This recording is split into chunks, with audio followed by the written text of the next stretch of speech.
शरद पवार यांच्यावर केलेल्या टीकेला आमदार जितेंद्र आव्हाड यांचं प्रत्युत्तर. पंतप्रधान नरेंद्र मोदी यांनी नंदुरबार येथील जाहीर सभेतून राष्ट्रवादी शरद पवार पक्षाचे अध्यक्ष शरद पवार यांच्यावर निशाणा साधला होता. पंतप्रधान मोदी यांनी केलेल्या या टीकेला आता राष्ट्रवादी शरद पवार पक्षाचे नेते आणि आमदार जितेंद्र आव्हाड यांनी प्रत्युत्तर दिले. आपल्याला नरेंद्र मोदी यांचे 2 शब्द सर्वाधिक खटकल्याचं त्यांनी सांगितलं. शरद पवार हताश आणि निराश झाले आहेत. 84 वर्षाचा योद्धा हताश आणि निराश होऊ शकत नाही. आजही ज्या उत्साहानं ते अग्रेसर भूमिका घेऊन पुढे जात आहेत आणि त्यांनी जे काही दौरे केले आहेत त्यामध्ये शरद पवार हताश आहेत असं म्हणणं म्हणजे तुम्ही शरद पवार यांना ओळखलंच नसल्याचं आव्हाड यांनी पत्रकार परिषदेत सांगितलं. नरेंद्र मोदी यांनी आपल्या भाषणातून शरद पवार आणि उद्धव ठाकरे यांना NDA सोबत येण्याची ऑफर दिली आहे. मोदींच्या या ऑफरवर पलटवार करताना जितेंद्र आव्हाड यांनी शरद पवार यांचं त्यांच्या विचारधारेवर प्रेम असल्याचं सांगितलं. काँग्रेस ही एक गांधी आणि नेहरूंची विचारधारा आहे. ज्या विचारधारेसाठी त्यांनी स्वतःचा घर तुटताना पाहिलंय, त्यांना यायचं असतं तर ते कधीच आले असते. त्यांना अजितदादांची काय गरज, ते थेट तुमच्याचकडे आले असते, अशा शब्दात आव्हाड यांनी मोदींवर निशाणा साधलाय.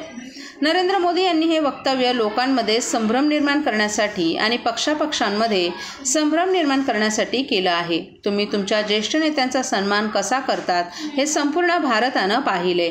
सर्वोच्च न्यायालयाच्या न्यायाधीशांनी देखील देशातील सर्वात ज्येष्ठ नेता असा उल्लेख शरद पवारांचा केला आहे. या पक्षाचे मालकच शरद पवार आहेत, जो पक्ष यांनी चोरून आणि पळवून नेलाय असा हल्लाबोलही जितेंद्र आव्हाड यांनी केला आहे. त्यासाठी बोलून गेले आणि तुम्ही अजित पवारांना जॉईन व्हा.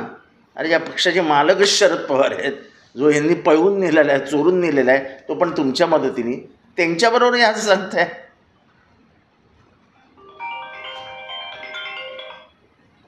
सर, पंतप्रधान हे आजपर्यंत नकली शिवसेना, नकली राष्ट्रवादी म्हणत आलेत, मात्र त्यांनी उद्धव ठाकरे यांना नकली बाळासाहेबांची संतान असं देखील म्हटलेलं आहे. हे चुकीचं आहे. नकली बाळासाहेबांची संतान म्हणजे तुम्ही बाळासाहेबांच्या त्यांच्या मातृत्वावर, त्यांच्या पितृत्वावर शंका घेताय का? नकली बाळासाहेब म्हणजे काय? त्याची आपल्या बोलण्याला काही मर्यादा ठेवायच्या आहेत की नाही? म्हणजे बाळासाहेबांच्याबद्दल असे अपमानास्पद उद्गार काढणं हे अतिशय चुकीचं आहे आणि मी त्याचा निषेध करतो. त्यांच्या मातेबद्दल संशय घेणं चुकीचं आहे. असं असं असं असं असं होताच कामा नये. असं होताच कामा नये.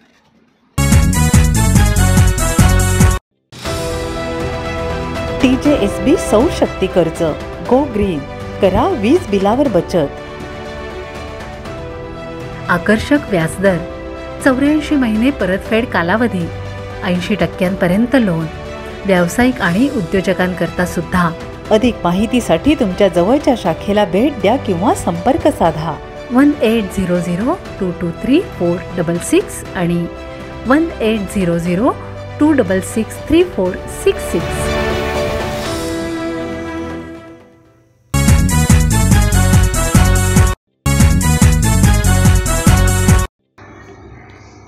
आम्ही खोक्यांचे भुकेलेलो नाहीत, तर आम्ही आशीर्वादाचे भुकेलेलो आहोत. आम्हाला आशीर्वाद पाहिजे मतदारांचे, आम्हाला आशीर्वाद पाहिजेत मातोश्रींचे. लोकप्रतिनिधी पद जे आम्हाला मातोश्रीने प्राप्त करून दिले ते गद्दारांना काय कळणार? त्यामुळे आम्ही मातोश्रीशी एकनिष्ठ राहिलो आहोत, असा जबरदस्त टोला शिवसेना नेते विनायक राऊत यांनी ठाण्याच्या सभेत शिंदे गटाला लगावलाय. महाविकास आघाडी शिवसेना उद्धव बाळासाहेब ठाकरे पक्षाचे उमेदवार राजन विचारे यांच्या प्रचारार्थ कोपरी येथे महासभा एकनिष्ठतेची या सभेचं आयोजन करण्यात आलं होतं. यावेळी राऊत यांनी शिंदे गटावर जोरदार निशाणा साधला. तसंच राजन विचारे यांचा विजय निश्चित असल्याचा विश्वास राऊत यांनी व्यक्त केलाय. शिवसेना फोडणाऱ्यांच्या कपाळावर गद्दारीचा शिक्का मारला जाणार असून पुढची पिढी देखील त्यांना माफ करणार नसल्याची टीका राऊत यांनी केली आहे. तसंच ही निवडणूक भारत मातेची आहे, ही निवडणूक संविधानाची आहे, ही निवडणूक घटनेची आहे, ही निवडणूक स्वातंत्र्याची असल्याचं राऊत यांनी सांगितलं.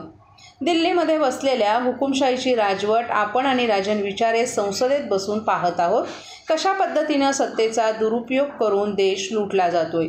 यावेळी खासदार विनायक राऊत, आमदार जितेंद्र आव्हाड, सुषमा अंधारे, प्रियंका जोशी, विक्रांत चव्हाण, सुहास देसाई, केदार दिघे, वंदना शिंदे, मनोज शिंदे, राजेंद्र राजे, कृष्णकुमार कोळी, प्रदीप शिंदे, संजय ब्रीद, चंद्रकांत पवार, रेखा खोपकर, सुजाता घाग, समिधा मोहिते, ज्योती कोळी, दयानंद वाल्मिक, मोहन तिवारी, विक्रम खामकर, संतोष केणे आदीही उपस्थित होते. महाविकास आघाडीचे उमेदवार राजन विचारेंचा आम्हाला अभिमान असून एक सच्चा कार्यकर्ता, निस्वार्थ सेवा करणारा एक लोकप्रतिनिधी, एक निष्ठावंत कसा असला पाहिजे हे राजन विचारेंकडून शिकावं. ज्यांच्या हृदयात गद्दारी भिनली आहे, बेईमानी आहे, खाल्ल्या ताटात घाण करणाऱ्यांकडून निष्ठेची अपेक्षा नाही, असंही विनायक राऊत यांनी सांगितलं.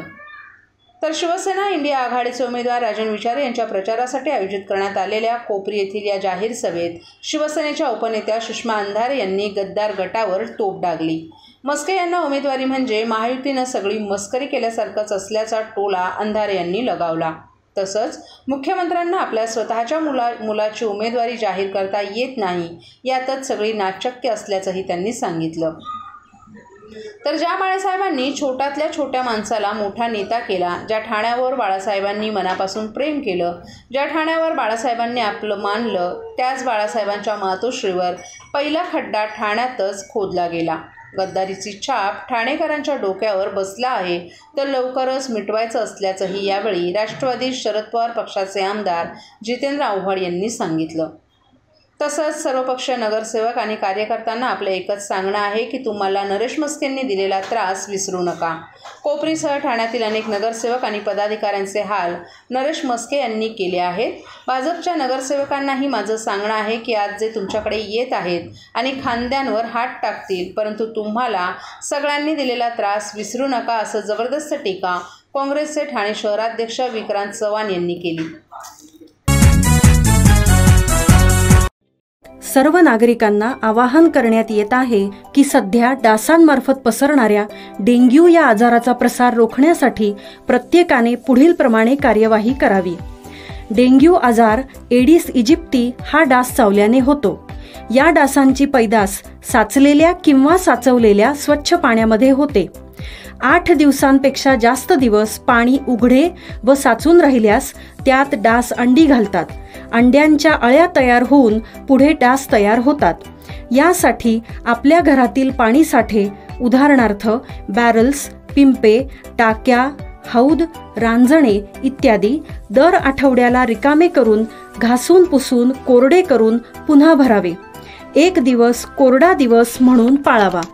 पाणी साठ्यांना घट्ट झाकणे बसवावीत किंवा जुनी साडी, चादर, धोतर यांनी बांधून झाकून ठेवावीत, म्हणजे डास त्यात जाऊन अंडी घालणार नाहीत.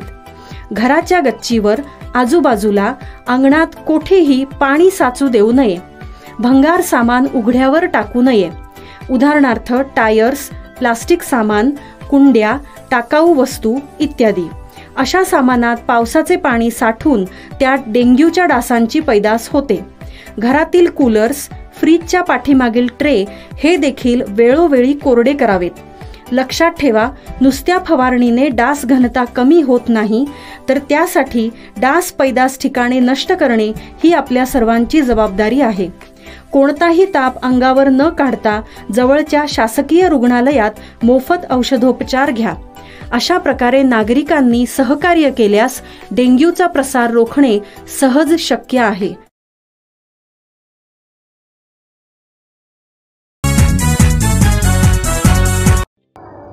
नाशिकच्या पेठरोड भागात रामशेज किल्ल्यानजीक नवीन कंपनी सुरू करण्यासाठी पुरातत्व विभागाचं नाहरकत प्रमाणपत्र देण्याच्या मोबदल्यात 1.5 लाखाची लाच स्वीकारणाऱ्या पुरातत्व विभागाच्या अधिकाऱ्याच्या हीनकृत्याबद्दल ठाण्याचे आमदार आणि सह्याद्री प्रतिष्ठानचे कार्याध्यक्ष संजय केळकर यांनी संताप व्यक्त करून या अधिकाऱ्यांचं तातडीनं निलंबन करण्याची मागणी केली आहे. तसंच गेल्या काही वर्षात केलेल्या निर्णयांचं ऑडिट आणि आत्तापर्यंत दिलेल्या नाहरकत प्रमाणपत्र प्रकरणाचं ऑडिट करण्याची मागणी सांस्कृतिक मंत्री सुधीर मुनगंटीवार यांच्याकडे केली आहे.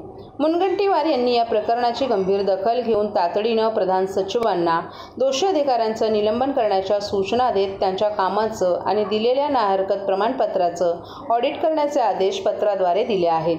नाशिकच्या पेठ रोड भागात रामशेत किल्ल्यानजीक तक्रारदारास कारखाना सुरू करण्यासाठी राज्य पुरातत्व विभागाच्या नाशिक सहाय्यक संचालक कार्यालयाकडून नाहरकत प्रमाणपत्राची आवश्यकता होती. त्यांनी सरकारवाड्याच्या प्राचीन वास्तूत कार्यरत सहाय्यक संचालक पुरातत्व आणि संग्रहालय कार्यालयाकडे अर्ज केला होता.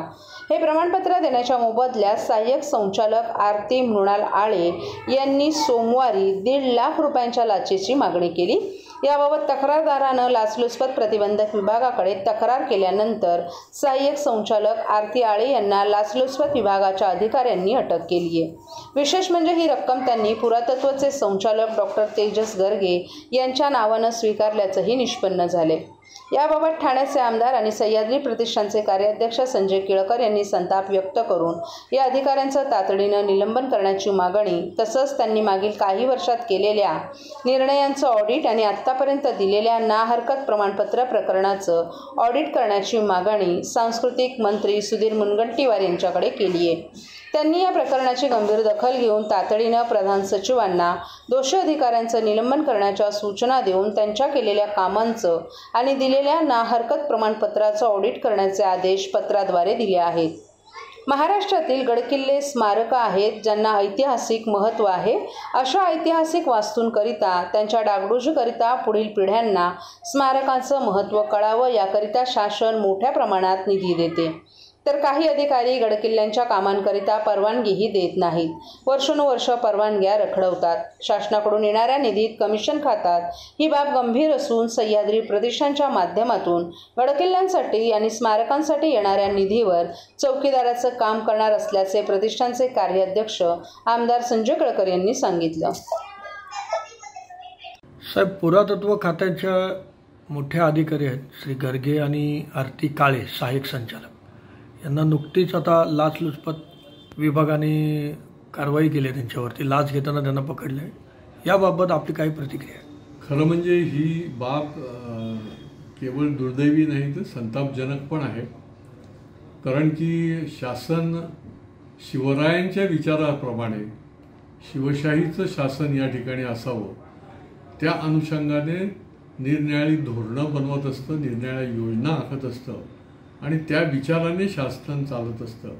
आणि त्या दृष्टीने देखील ही जी गडकिल्ले आहेत, स्मारकं आहेत की ज्याला एक ऐतिहासिक महत्त्व आहे त्याच्यासाठी शासन मोठ्या प्रमाणात निधी देखील देत असतं. 223 कोटी आपल्या शासनाने निधी या सगळ्या विभागाच्या करता दिला आणि प्रत्येक जिल्ह्यामध्ये निरनिराळी स्मारकं आहेत. तसं नाशिक जिल्ह्यामध्ये पण 14 कोटी रुपये म्हणजे काही कमी नाही की तिथली जी काही स्मारकं आहेत, संरक्षित स्मारकं जवळजवळ 75 आहेत, संरक्षित किल्ले आहेत. त्यामुळे त्या स्मारकांना योग्य पद्धतीने त्याची डागडुजी राहावी, पिढ्या पुढच्या पिढ्यांना त्याची माहिती असावी म्हणून शेवटी हा निधी दिला जातो. आणि तोच आपला हबाबाचा माल गपापा केल्यासारखं जर कोणी करत असेल, त्याच्यावर कमिशन घेत असेल, त्याच्यामध्ये परवानग्या द्यायला देखील अडवणूक करत असेल तर हे अपेक्षित पण नाही, अभिप्रेत पण नाही.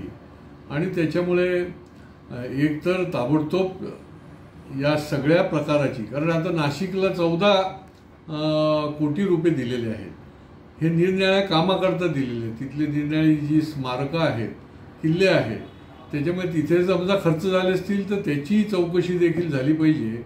आणि त्या संबंधामध्ये जर निधी खर्च झालेला असेल आतापर्यंत, कारण की GRच आहे आणि GR मला वाटते मार्च 23चा आहे आणि त्याच्याप्रमाणे जर त्याच्यामध्ये खर्च झाला असेल तर त्याचं ऑडिट देखील समोर आणलं पाहिजे.